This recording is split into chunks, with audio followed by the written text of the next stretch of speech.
So how is Google playing a role in this Nancy Guthrie case that now is on day 19? Well, there is new reporting that an internet user may have searched for Nancy Guthrie's home address in the weeks prior to her suspected abduction. This according to data from Google Trends. You know, I don't know if you guys have ever used the Google Trends thing at all, but basically you can look up any word, any phrase, really anything, and see how popular that phrase has been and when it was put into Google and when it was a popular thing people were searching for. I'll give you an example. I typed in the name Quentin Lucas on Google Trends here a couple minutes ago, and the peak of Google searches for Quentin Lucas in the last year was the week of December 20th to December 27th, when the Chiefs announced they were going to Kansas. So that coincided with when the most people on the internet were Googling the name Quentin Lucas, tied to the Chiefs. So you can look this up for any word, any phrase that you want. I could look up John Anthony and see when people were searching for John Anthony's name.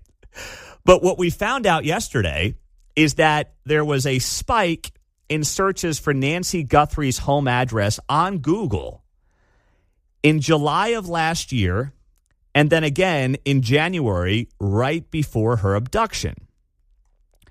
Now, it's amazing to me that we're kind of just getting this information 3 weeks in, that this would not be like all I do is watch Law and Order. And I would have thought of this 2.5 weeks ago, John. Yeah, I'm with you because, and I don't know if we've talked about it on the show or I've just seen it, but there was an issue where they were feeling perhaps they shouldn't have done a feature on Nancy Guthrie on the Today Show, but I don't remember when that was, so I didn't know if that coincided with the searches. You're right. It did not. That was last fall, I believe. In the fall, so in between these search peaks. Yes, in between the search peaks. However, to your point, I'm surprised that Nancy Guthrie's home address was able to be looked up. Like, if your daughter is one of the faces of the Today Show and you're in your 80s living by yourself, maybe you just figure, hey, it's not going to happen to me. But listen, in this world, in this environment, it's easy to say everybody's a target in some way, shape, or form.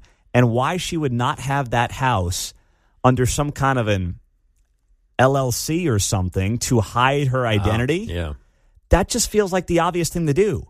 Like, you just can't go looking up. Now, I know people in town know where some of the big star athletes live because it's a small town. Always have, yeah. But it's not going to say, if you look up the house, owned by Patrick and Brittany Mahomes, owned by Travis Kelce or Taylor Swift, it's going to be under some trust or LLC or something like that, because that's how they protect their identity as much as they can. I will say, conversely, I've looked up myself, and I've seen 6 addresses, places I've never lived, associated with my name. How about that? And that's interesting because I think one of them is in Florida, and my mom lived there for a while, so it may have associated me somehow with that, but, you know, I never lived there. So it's interesting what is on and available when you search an address. Yeah, how about that? I want to look up you and Mark after the show, see when people are Googling you guys. That's what I want to know. Oh, hey, LinkedIn sends me an email all the time. You're not looking for a job, are you, on LinkedIn? Please. No, it's funny. That's just their weekly. You appeared in 7 searches or whatever. I saw that. Yeah. Who are you 7 freaks out there searching John Anthony on LinkedIn? Yeah, I get those emails too. I'm like, who are these people? What do you want to know about me? What did I do now?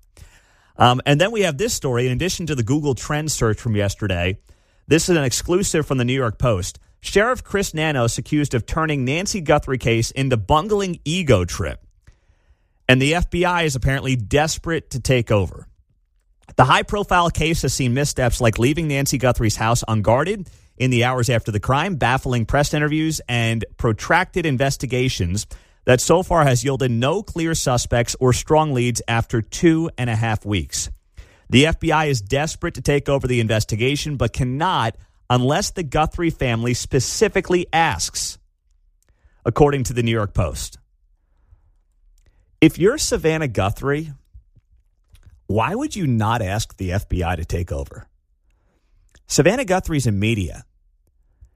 If you're not media, if you've never been in media, you understand that this guy, Chris Nanos, has been, seems like a nice guy, but an utter embarrassment to this investigation and to his department. And his interviews, his press conferences are horrible. If you're Savannah Guthrie, is it really because you don't want to give Trump a win on this? Which, by the way, is going to have no impact on anything. You think Trump's going to campaign in the midterms on finding Nancy Guthrie? Come on. That's not going to happen. But if you're Savannah Guthrie and you cover this stuff for a living, you've understood what these investigations are supposed to be like. And you're watching Chris Nanos and you're not begging for the FBI to take over. What are you doing? Is it really TDS? Because that's the only conclusion I can come to. Savannah Guthrie's not dumb. She knows media. She can't be happy with Pima County right now.